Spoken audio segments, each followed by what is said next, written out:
কি গো, ইসলামে রেপ করা ভালো কাজ? শুনতে হচ্ছে নয় না? কে বলেছে জানো না?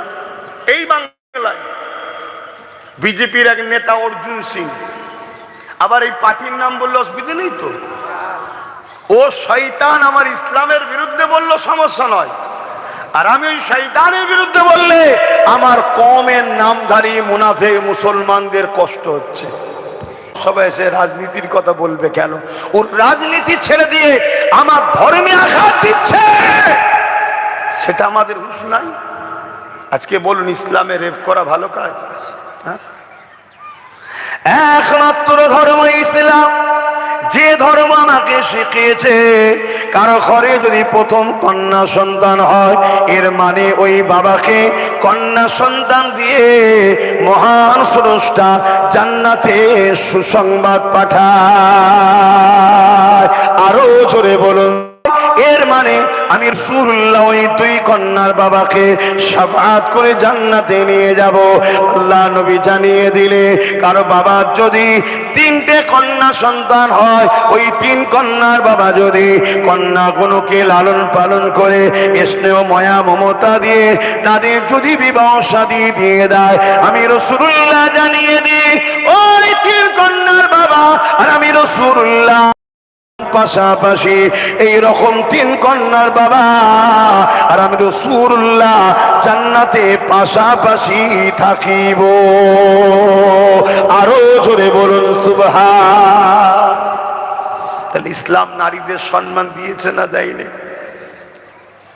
একটা একটা নারী একটা একটা জান্নাত, এত সম্মান। আজকে আমাদের গাফলতির জন্য, আমাদের ভুল পদক্ষেপের জন্য আমাদের যুব সমাজ 1500 টাকায় বিক্রি হওয়ার জন্য আজ দুপায়ে মানবরূপী পশু, সে বলছে ইসলামে নাকি রেপ করা ভালো কাজ, আর তার বিরুদ্ধে মামলা হয় আর আমার রাজ্যে তাকে অ্যারেস্ট করা হয় না।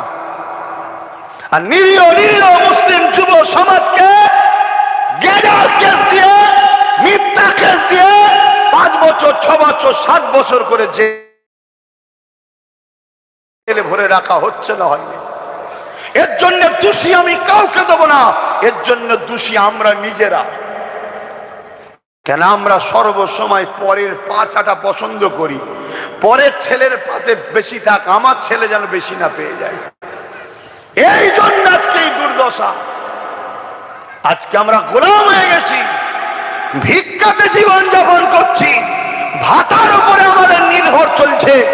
আমরা নিজেদের পায়ে দাঁড়াবো, নিজেদের অধিকার নেব, একজোটের সঙ্গে ধর্ম করব, একজোটের সঙ্গে নিজের ধর্ম নিজে পালন করব, অন্যের ধর্মের উপরে আঘাত দেব না এবং নিজের অধিকার নিয়ে মাথা তুলে বাঁচবো। আমার ধর্মের উপরে কেউ আঘাত দেবে, এই অধিকার যেন না থাকে, সেই সমাজ ব্যবস্থা করব। এ স্বপ্ন আমার জাতির আছে, বলুন আছে?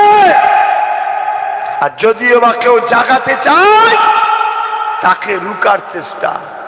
সে কোনো জায়গায় আসলে তার সাথে কে কে মিশছে দেখো তো, ফটো তোলো তো, তার ঘরটা যে ভাঙো, তার নামে কেস দাও, তাকে পেটো।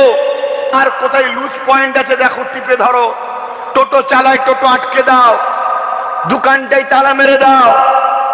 এসব হচ্ছে নয়। মনে রাখবে, যেসব মুসলমান মুনাফিক তারা এত ভয়ঙ্কর, প্রকাশ্য দুশ্মনের থেকেও মুনাফিক আরো ভয়ঙ্কর। মুনাফিক মুসলমান চিনবেন কি করে? মুনাফিক মুসলমান চিনার নমুনা বলে যাচ্ছি।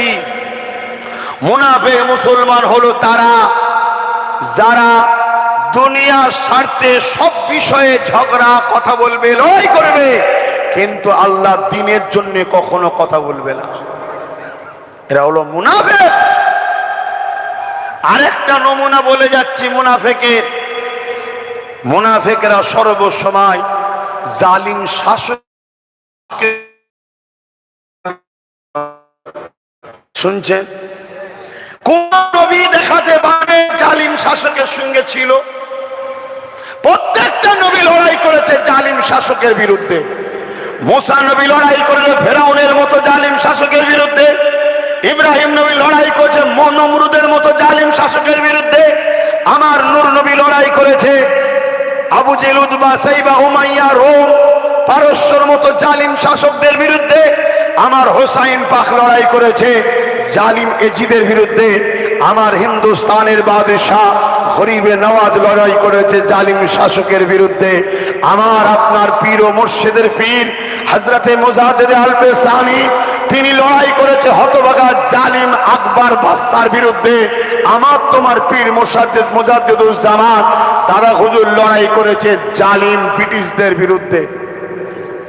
তাহলে আর যদি আমরা ইসলামের অনুসারী হই, মুমিন যদি হই, আল্লাহ রাসূলকে যদি মানি, তাহলে আমরা জুলুমের পক্ষে থাকবো না বিরুদ্ধে থাকবো? জুলুম জালিম শাসকের পক্ষে না বিরুদ্ধে?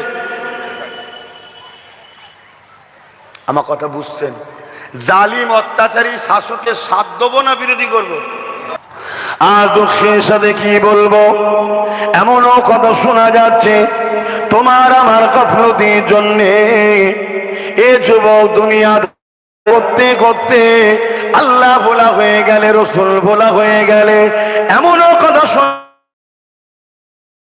যাচ্ছে আজ এই বাংলার জমিনে কোন একজন 4 পাস নেতা, কি পাস? বিজেপির 4 পাস নেতা। বিজেপির নেতাদের ক্যান্ডিডেটদের পড়াশোনা দেখছেন তো, 4 পাস। আর আমার দেশের প্রধানমন্ত্রীর তো সার্টিফিকেটই পাওয়া যাচ্ছে না। 4 পাস, কি পাস? 4 পাস। সে বলছে কোরআনের সূরা তওবার 5 নম্বর আয়াত নাকি হিংসা ছড়াচ্ছে। এই কোরআন তো হিংসা মিটাতে এসেছে। তুই মূর্খ 4 পাস, তুই কি জানিস? তুই কোথা থেকে পেলি রে? তুই তো 4 পাস নাম লিখতেও পারিসনি, তুই তো মূর্খ। তুই কোরআন পড়বি করে? সে বলছে কোরআনের সূরা তওবার 5 নম্বর আয়াতে নাকি হিংসা ছড়াচ্ছে। এটা কোরআনের পক্ষে বললো না বিরোধী করলো? জোরে বলে। আজকে এই দুশমনদের বিরুদ্ধে আমাদের লড়াইয়ের দরকার ছিল না? ছিল না? আমরা এদের বিরুদ্ধে লড়াই করি? বলুন, আমরা লড়াই করি। এদেরই দলের মতো আরো যারা আছে তাদের গদি বাঁচাবার জন্য আমরা লড়াই করি। এক ভাই আর এক ভাইয়ের মাথায় বাঁশ মার, খুন কর, ঘর ভাঙ। অথচ এই জালিম বিজেপির নেতার বিরুদ্ধেই বাংলায় কত মামলা হলো, হাজার হাজার মামলা। আমার ভাই নওশাদ পর্যন্ত মামলা করেছে তার বিরুদ্ধে। রাজ্য সরকারের পুলিশ কি তাকে অ্যারেস্ট করেছে? কেন করেনি? বলুন, করলো না কেন? একদিকে সংবিধানের বিরুদ্ধে, একদিকে একটা সাম্প্রদায়িক কথা, আবার ইসলামের মতো ধর্মের উপরে আঘাত, তার বিরুদ্ধে এত কেস হলো, তারপরেও তাকে মামলা হওয়ার পরেও তাকে অ্যারেস্ট করছে না কেন? এদের সব ভাই বোনের সম্পর্ক আমরা হাঁকড়া মুসলমান বুঝি না। শুনছেন তো নাকি? আর কেন কেস করেনি জানেন না? ও তো বললো কোরআনের 5 নম্বর আয়াতে হিংসা ছড়ায়। আর আমার রাজ্য সরকার যিনি ছিলেন মমতা ব্যানার্জি কি বলছে? কোরআন শেষ হয়ে যাবে আমার উন্নতি। জোরে বলেন, আপনারা কি মনে করেন কোরআন শেষ হয়ে যাবে? জোরে বলুন, জোরে বলুন। তাহলে কোরআন শেষ হবে যে বলে, সে কোরআনের দুশ্মন না কোরআনের বন্ধু? কোরআনের যে দুশ্মন, কোরআন কোন বই নয়, কোরআন কোন কিতাব নয়, কোরআন হলো আল্লাহর কথা। যে আল্লাহর কথা মানে আল্লাহর বিরুদ্ধে, যে আল্লাহর বিরুদ্ধে এত বড় কথা বলল, তার কোন শাস্তি হয়েছে? জোরে বলো না কেন? সে ক্ষমতার আসনে বসে আছে। আল্লাহর পক্ষে না আল্লাহর দুশ্মনের পক্ষে? তা আল্লাহর পক্ষে যদি হয় তো কোরআন যে শেষ হয়ে যাবে সিদের বিরুদ্ধে, আমাদের সংগ্রাম লড়াইয়ের দরকার আছে না নাই?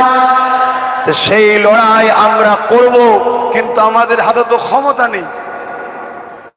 আছে, কিন্তু কমসে কম এর প্রতিবাদের দরকার আছে না নাই? আল্লাহ রসুল বলছেন তোমার ঈমান আছে না নাই? সময় তো বড় কম, এই হাদিসটা একটু শোনো।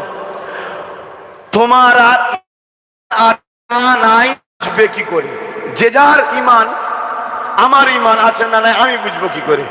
আপনাদের ইমান আছে না নাই আপনারা নিজে নিজে বুঝবেন কি করে? এর একটা নমুনা থাকা দরকার। তো মন দিয়ে শোনো, আল্লাহ রসুল বললেন আমার উম্মতের মধ্যে তিনটে সিমটম, তিনটে লক্ষণ, তিনটে নমুনার মধ্যে কোন একটা নমুনা যদি আমার উম্মতের মধ্যে পাওয়া যায় তাহলে সেই উম্মতের মধ্যে ঈমান আছে, আর যার ঈমান আছে সে একদিন না একদিন জান্নাতে যাবেই। জোরে বলুন সুবহানাল্লাহ। আর যার ঈমান নেই, নামাজ আছে, দাড়ি আছে, টুপি আছে, মসজিদ আছে, মাদ্রাসা আছে, ওকে ভালোবাসা আদব করা সব থেকে বেশি। জোরে বলুন সুবহানাল্লাহ। তাহলে আজকে বলুন, আপনাকে কেউ গালি দেবে আর আমি তার সঙ্গে বন্ধুত্ব করব, আপনি আমাকে ভালো নজরে নেবেন? বলুন বাপেরা, আপনার ছেলে যদি আপনার দুশ্মনের সঙ্গে মেশে আপনি কি ছেলেকে ভালো নজরে নেবেন? তাহলে যারা আমার আল্লাহর কোরআনের সূরা তওবায় ভুল আছে বলবে, সেই অপদার্থ অসভ্য বারবার বিজেপি, আর যারা বলবে কোরআন শেষ হয়ে যাবে আমার উন্নতি শেষ হবে না, এই অপদার্থ টিএমসি, এদের পক্ষপাতিত্ব করব আমরা মুসলমান, আর কিয়ামতের দিন বলবো জান্নাতে যাব, এই আশাটা মূর্খমি হবে না? হবে না? জোরে বলুন। খুব মন দিয়ে শোনেন আর একটা কথা, রাসূলুল্লাহ বললেন তিনটে নমুনার মধ্যে কোন একটা নমুনা যদি উম্মতের মধ্যে পাওয়া যায় তার মধ্যে ঈমান আছে, যদি পাওয়া না যায় তার মধ্যে ঈমান নেই। নাম্বার 1, অন্যায় দেখলে হাত দিয়ে রুখবে। মসজিদ মাদ্রাসা ওয়াকফকে বিজেপি মিটাতে চাইছে না চাইনে? রাজ্য সরকার বিজেপির আইনকে মেনেছে না মানেনে? তাহলে ইও ওয়াকফকে মিটাতে চাইছে না চাইনে? এটা অন্যায় না অন্যায় নয়? তাহলে আল্লাহ রসুল বললেন অন্যায় দেখলে হাত দিয়ে রুখবে। যে হাত দিয়ে অন্যায়কে রুখবে সেই উম্মতের ঈমান হলো এ ক্যাটাগরি, প্রথম স্তরের ঈমান। এই নমুনা যার মধ্যে আছে তার মধ্যে ঈমান আছেন, তা হাত দিয়ে রুখতে হবে না? হবে না? জোরে বলেন। কোরআনের দুশ্মনদের বিরুদ্ধে হাত দিয়ে রুখা দরকার আছে না নাই? ওয়াকফের দুশ্মনদের বিরুদ্ধে হাত দিয়ে রুখা দরকার আছে না নাই? সামনে দিন আসছে, হাত দিয়ে রোকো। দিন আসছে না? আসেনি? এই সুযোগ আছে না নাই? ওদের বিরুদ্ধে ভোট দাও। কেন দিচ্ছ ভাই? এতদিন দিলে ওদের পক্ষে, আজকে বিরুদ্ধে কেন? না, ওরা আমার কোরআনের বিরুদ্ধে বলেছে তাই আর নয়, ওদের বিরোধী আমরা। সুযোগ আছে না নাই? তাহলে হাত দিয়ে রোখো, প্রথম স্তরের ঈমান। যদি হাত দিয়ে রুখতে না পারো, মুখ দিয়ে প্রতিবাদ করো। যাদের হয়তো নাম ডিলিট হয়ে গেছে এখন তার হাত দিয়ে রুখতে পারবে না, কমসে কম মুখ দিয়ে প্রতিবাদ বাড়ি বাড়ি বোঝানো দরকার আছে না নাই? যে নামটা আমার শুধু মুদিবাদ দেয়নি, দিদি সাথ দিয়েছে, 250 কোটি টাকা খরচ করেছে, 90,000 অফিসার দিয়েছে। যদি নির্বাচন কমিশনারের হাতে থাকতো, আন্দোলন করে নির্বাচন কমিশনার ঘেরাও করলে ভোট করতে পারতো না, তাই টেনে নিয়ে যে বিচারপতির হাতে রাজ্য সরকার তুলে দিয়েছে যে তুমি ওইদিকে যা পারো করো, এইদিকে চালু করে দাও। আচ্ছা, নামগুলো কেন কেটে বাদ দেওয়া হলো? যাতে করে 20, 25, 30 হাজার করে মুসলমান ভোট না দিতে পারে, যাতে করে বিজেপি বাংলায় ঢুকতে পারে। এই ঢোকার সুযোগটা রাজ্য সরকার করে দিয়েছে। যদি বলেন কখনো কেউ ছেড়ে দেয়, আরে না চাইলে দিদি আর ভাইপোকে জেলে যেতে হবে, তাই না ছাড়ে ছেড়ে দিতে হচ্ছে। কথা বুঝে আসছে? যাই হোক, আমি যে কথা বললাম, তাহলে প্রথম নম্বর অন্যায় দেখলে হাত দিয়ে রুখবে। যদি হাত দিয়ে রুখতে না পারে, দ্বিতীয় লক্ষণ মুখ দিয়ে প্রতিবাদ করবে। তাও যদি করতে না পারে, আল্লাহ রসুল বললেন অন্তর থেকে ঘৃণা করবে। যদি এই তিনটের মধ্যে কোনোটা না থাকে তার মধ্যে ঈমান নাই। তাহলে আজকে কোরআনের কেউ বিরোধী করবে, কেউ কোরআনের সূরা তওবায় ভুল আছে বলবে, কেউ বলবে ইসলামের রেপ করা ভালো কাজ বলবে, কেউ বলবে ওয়াকফ আন্দোলন এখানে নয় দিল্লি চলে যাও, আবার ওয়াকফ আইনকে মেনে নেবে। এখনো ইসলামের বিরুদ্ধে জুলুম অন্যায় হচ্ছে না হয়নি? অতএব এর বিরুদ্ধে হাত দিয়ে রোখো, হাত দিয়ে রোখো, তবেই তো তুমি ঈমানদার। আর যদি মনে করো যে না, তাহলে তুমি মনে রেখে দিও আল্লাহ রসুলকে ছেড়ে যার উপরে ভরসা করবে তার হাতে আল্লাহ তোমাকে মিটাবে। সূরা বাকারাতে আল্লাহ বলছে। শেষ আর একটা হাদিস বলে সালাম পরে দোয়া করব। মুসলিম শরীফের হাদিস এটা শোনালাম, এবার মেশকাত শরীফের হাদিস বলছি, শোনেন। শুনছেন? মেশকাত শরীফের হাদিস, আল্লাহ নবী বলছেন, কোন জালিম অত্যাচারীকে যদি জানার পরেও মুসলমান শক্তিশালী করার জন্য সাথ দেয়, ওই মুসলমান ইসলাম থেকে বেরিয়ে যাবে। যারা আমার ওয়াকফকে মিটাতে চায় তারা জালিম না জালিম নয়? যারা আমার কবরস্থান ঈদগাহ খানকাকে মিটাতে চায় তারা জালিম না জালিম নয়? যারা আমার কোরআনের বিরুদ্ধে নোংরা কথা বলে তারা জালিম না জালিম নয়? যারা নিরীহ মুসলিম সমাজ সহ পিছিয়ে পড়া গরিব অন্য সমাজের মানুষের অধিকারকে কেড়ে নেয় তারা জালিম না জালিম নয়? আল্লাহ রসুল বললেন, কোন জালিমকে শক্তিশালী করার জন্য কোন মুসলমান যদি সাথ দেয়, ওই মুসলমান ইসলাম থেকে বেরিয়ে যাবে। ভোট দেওয়া হয় শক্তিশালী করার জন্য না হারাবার জন্য? তাহলে দিদি মুদি জালিম না জালিম না? হ্যাঁ বলতে বলুন। ভয় খাচ্ছেন? ভয় খেয়ে খেয়ে তো মরে গেলে, সব তো চলে গেল। এবারে তো এয়ারপোর্টের নামে ঘর বাড়ি সব ভাঙবে, ভেঙে দখল করবে, বড় বড় কোম্পানিকে ঢুকিয়ে সব উচ্ছেদ করে দেবে। সেদিন তো বুলেটের সামনে দাঁড়াতে হবে। এখনো সময় আছে। আল্লাহ দিনের দুশ্মন যারা, মানবতার দুশ্মন যারা, কোরআনের দুশ্মন যারা, তাদের বিরুদ্ধে ভোট দিয়ে তাদেরকে হারানো ইমানি দায়িত্ব আছে না?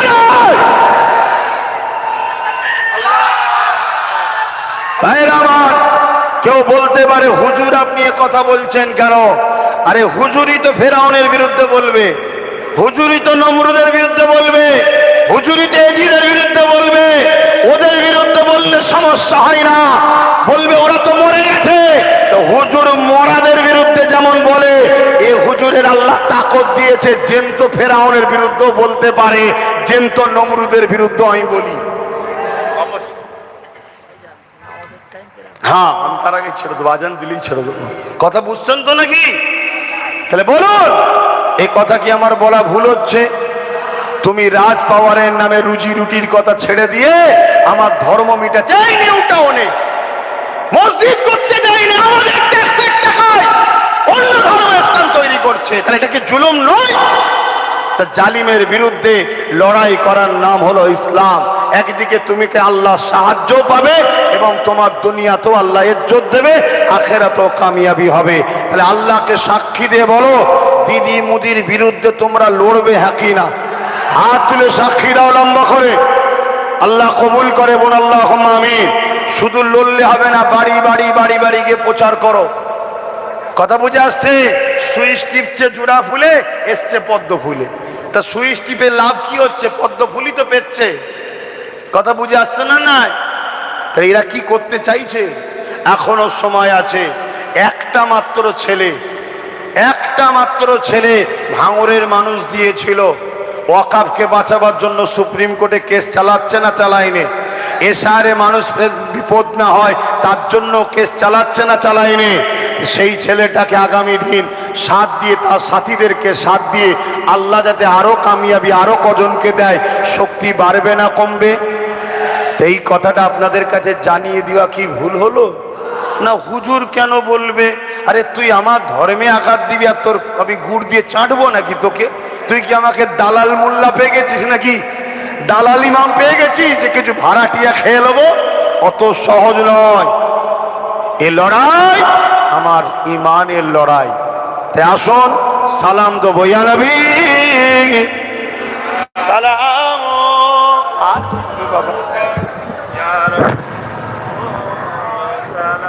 আজান দিলে শুনে যাবে তো? হ্যাঁ, আমার আম্মা বোনেদের বলবো, আম্মা বোনেরা সাবধান হন। সারা দুনিয়ায় কি হচ্ছে দেখুন।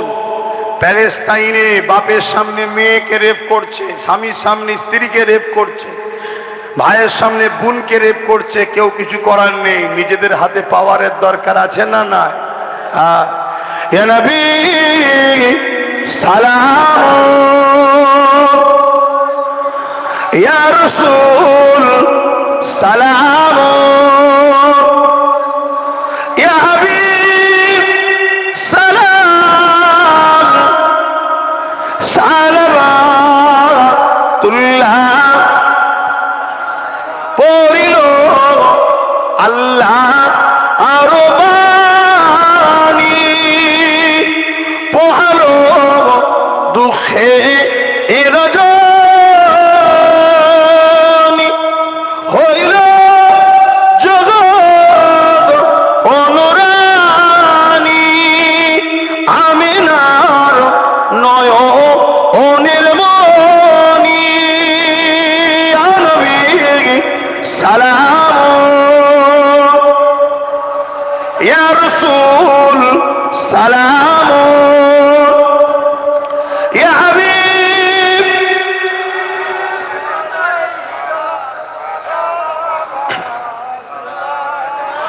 জিবরাইল দিলে এজাহার, খুলে দাও আসমানের দুয়ার, এসেছে নবী ঈদের সরদার, করিতে আল্লাহ আরো দিদার, ইয়া নবী সালাম,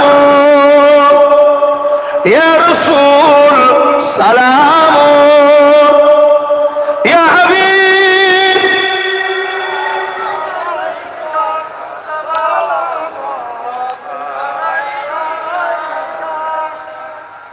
আজানটা হচ্ছে, বসে যান, তারপর দোয়া করতে হবে। আজান হয়ে গেছে, এখানে নামাজ হবে, এখানে একটা